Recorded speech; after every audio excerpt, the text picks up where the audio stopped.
Okay. Mr. Gertz, you have Vishal, or no given name Vishal? Are you Vishal? Yes, ma'am. And this is cause number 25 DCCR 0507. Mr. Vishal was previously in court, entered a plea of guilty to the state jail felony offense of criminally negligent homicide. This was unagreed. The plea was, I've received the pre-sentence report. Has everyone had an opportunity to review that report? We have, Judge. State has, Judge. Are there any additions or corrections to the report? Not from us, Judge. Not from the state, Judge. All right, then, Mr. Gertz, you may proceed. Judge, we're asking the court to consider probation.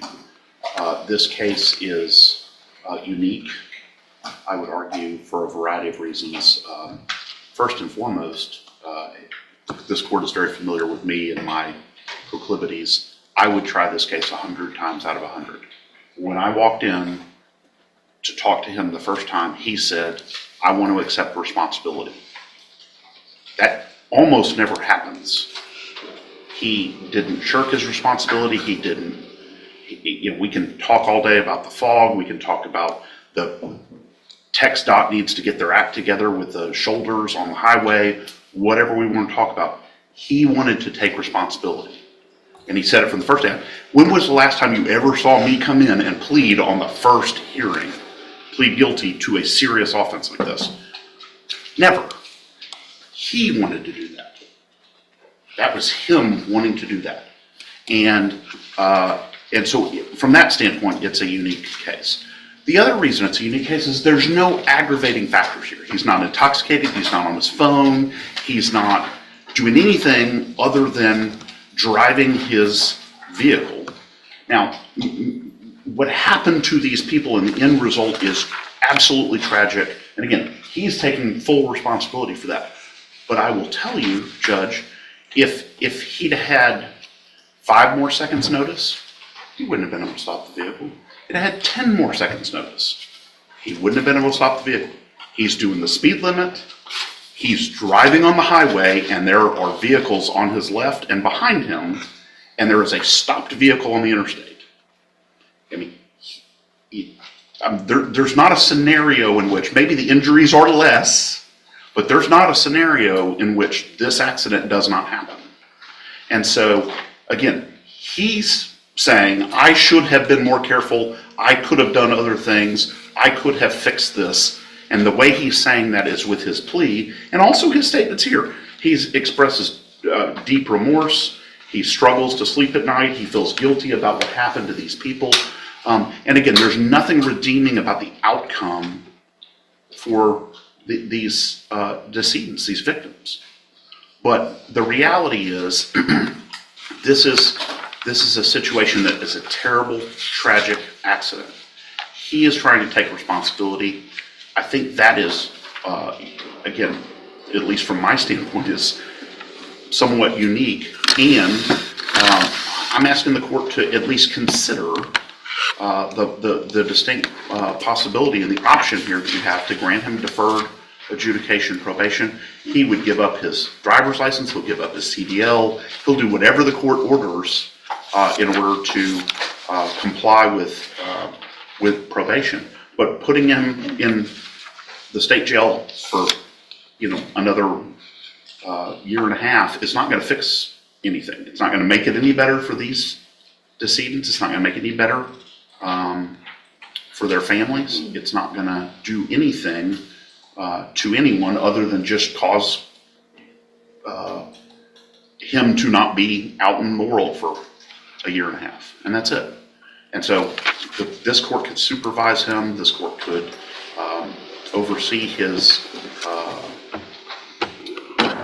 continued acceptance of responsibility, and also protect the public at the same time. So we're asking the court to consider doing that, and that is our request. All right, thank you.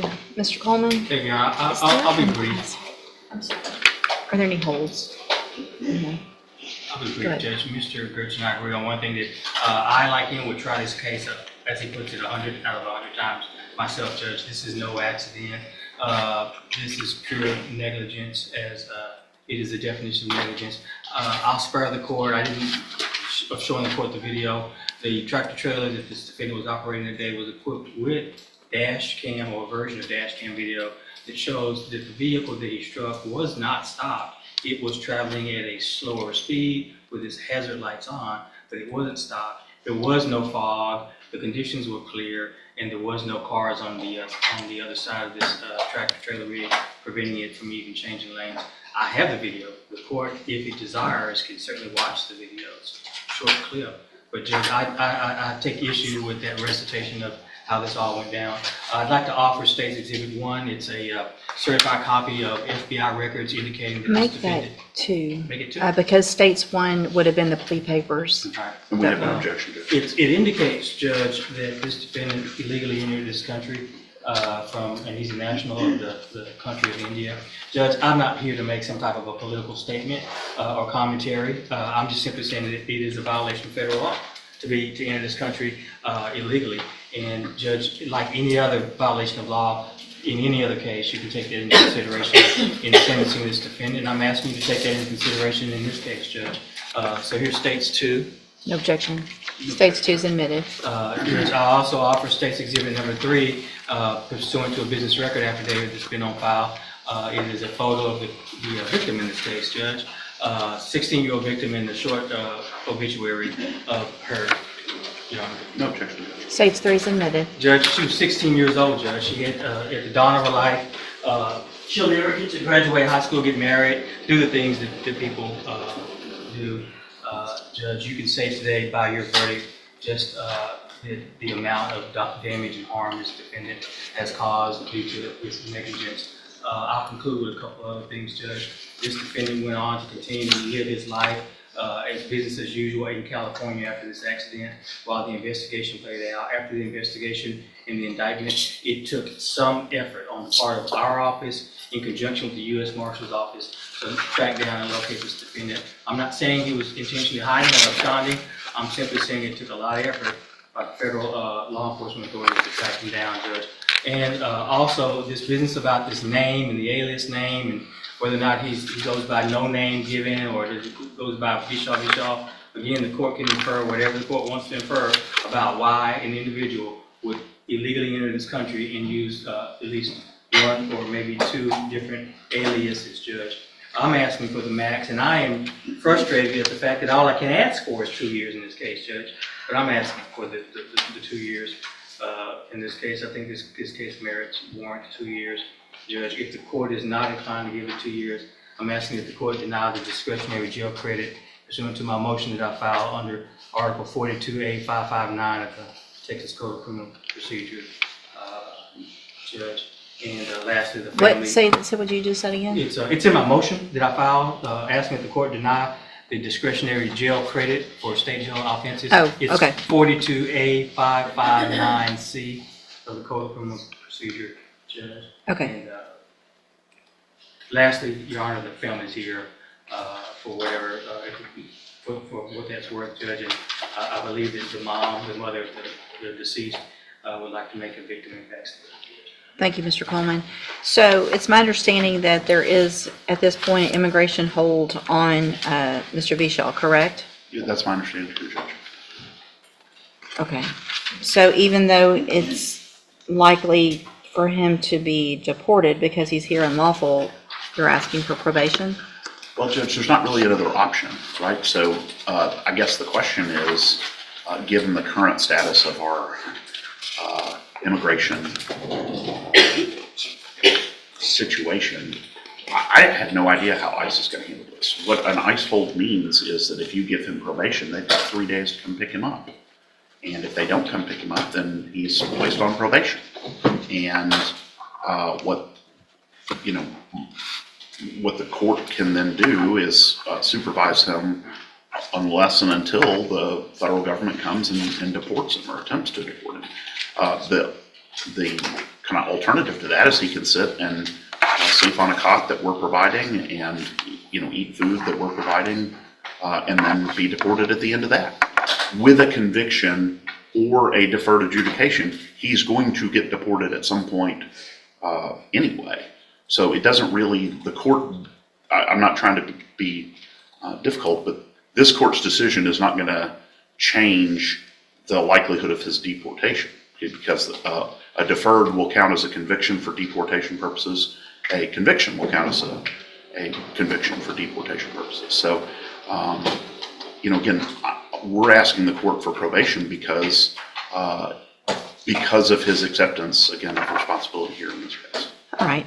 And I appreciate the acceptance of responsibility. I do. I appreciate, and I'm sure the family appreciates, not having to go through a trial and see what they had to live through over again. And so I will take that into consideration.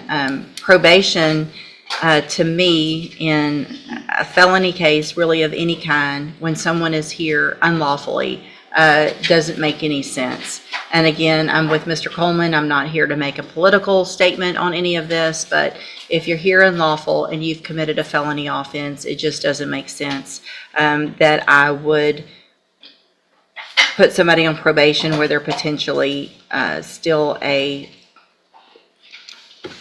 I don't know, threat to the safety of our citizens. And the no-name thing gives me some concern.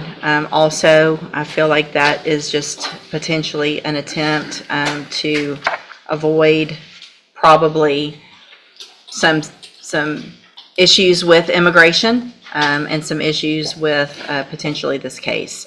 So what I'm going to do, again, I appreciate, and I'm sure the family appreciates, not having to go to trial. But I'm going to find that you entered your plea of guilty freely and voluntarily, find sufficient evidence to find you guilty, and at this time find you guilty of criminally negligent homicide, sentence you to a term of 20 months in the state jail prison. You will receive, I will give credit on that for any time that you've been in custody that the law gives you the right to receive. With regard to the state jail credit, I leave that up to the state jail authorities, and I'm going to deny the motion to deny that credit. That will be up to Mr. Vishaw in state jail. With good behavior, he'll get that credit just like everybody else. So I'm not going to deny that.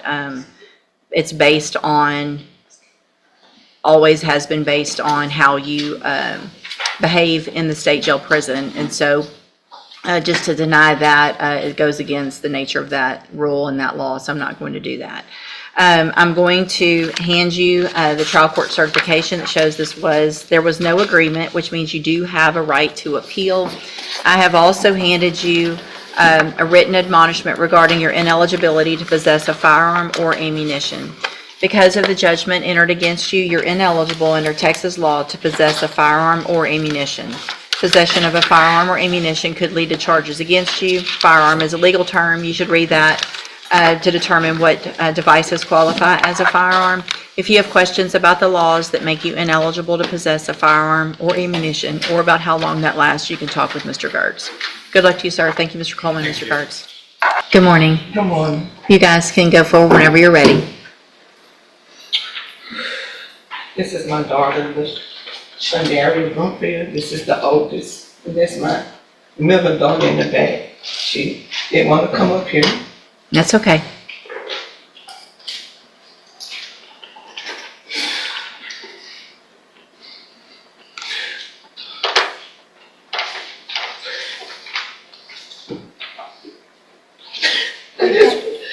We've had it over a year to think about what we wanted to say today. But words cannot describe what it took us. We lost a sister. We lost an auntie to my baby. But Lord, just give us, we still here. It could have been worse from turning around and seeing you coming, almost hitting us, till you hitting us and just bracing. Like, you just don't know. You took so much from us that day. And every day is a struggle. Every day we crying. Every day we just trying to make it. You don't know what you took from us.